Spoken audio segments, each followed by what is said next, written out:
Welcome to the moment we've all been waiting for. Brad Carroll will finally announce which team he's going to sign with. So let's get right to it. Here's Brad. Everyone for joining me here in the audience and those joining us at home. This has been a great decision of mine, and I think I'm finally ready. The Red Sox, the Phillies, the Yankees, they've all made offers, but there's only one team that grabbed my heart, and that is the New Britain Deadlines. Thank you. Brad. You. What are the New Britain Deadlines? Greatest wiffle ball team in the history of the universe. Brad. Brad, how did you decide so quickly? This New Britain Deadlines, what's to choose? Brad, why not pick the Red Sox, the best organization ever? Is that Max Straub? That man suspended. Security, take him away. For the rest of you, it's Sports Page Online.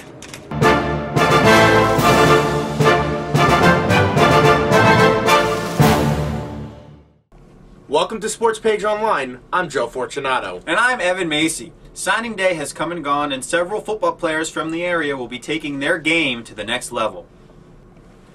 One of those local players is Bristol Eastern's Tyrell Holmes, who signed to play with Central Connecticut State University. Southington's Jordan Chapman signed to play with Fordham University, and St. Paul's Ryan Pelican is playing for Princeton.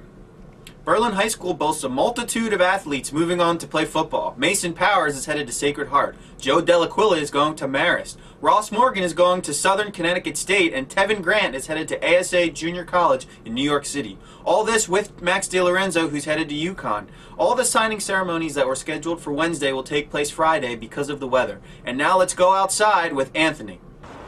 I'm here in Siberia, USA, also known as Central Connecticut, where we've been pelted with snowstorm after snowstorm, and it's causing all kinds of problems with the high school schedule.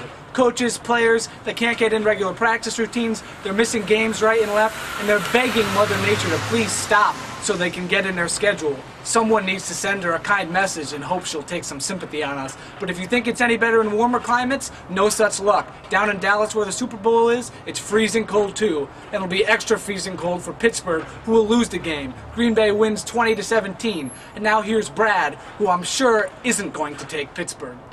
For once, Anthony is right. I'm going with the Packers to win the Super Bowl.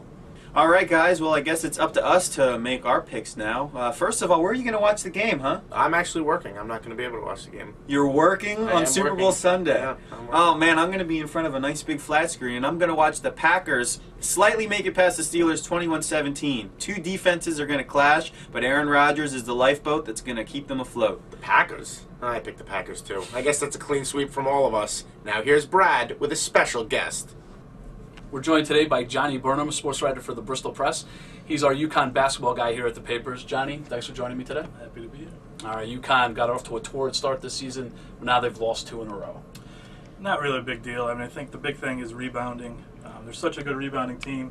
In the last couple of games, certainly last night, out-rebounded, -8, -6, something like that in the rebound category. Alex Oriaki's got to step up. 6 rebounds last game, and there are 4 losses. I think he's averaging around 5 rebounds a game. That can happen, especially off the great rebounding start he got, 21 against Texas. That's got to continue for them to turn it around there. And the players got off to a great start is Kemba Walker. Is he still in the discussion for Player of the Year? Yeah, I think he's definitely in the discussion. You're probably going to lean toward Jimmer Fredette right now. Kemba sort of hit a little bit of lull, 14.5 points per game over the last 4 after 25 or whatever he was averaging before. While he's hit that little bit of a lull, Jimmer Fredette's probably playing his best basketball.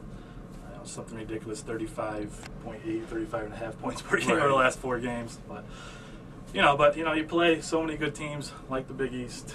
A couple good games here. Kemba's certainly right back in the discussion. Yeah, talking about the Big East, do they have a tough time in the NCAA tournament because they're beating each other up during the season? I think that's a valid point. You forget probably the last Big East team to win a national championship, I think, was UConn in 2004. They've had some teams in the Final Four, obviously, almost every year. But, you play so long, you get to April, beating yourself up every game. By the time you get to April, how much can you really have left? All right, Johnny, thanks for joining me today. We're going to be back with Joe Fortunato.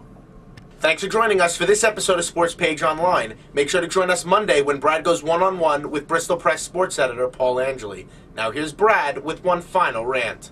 I know I come on here ranting and raving each and every week, but I'm going to go a different route today.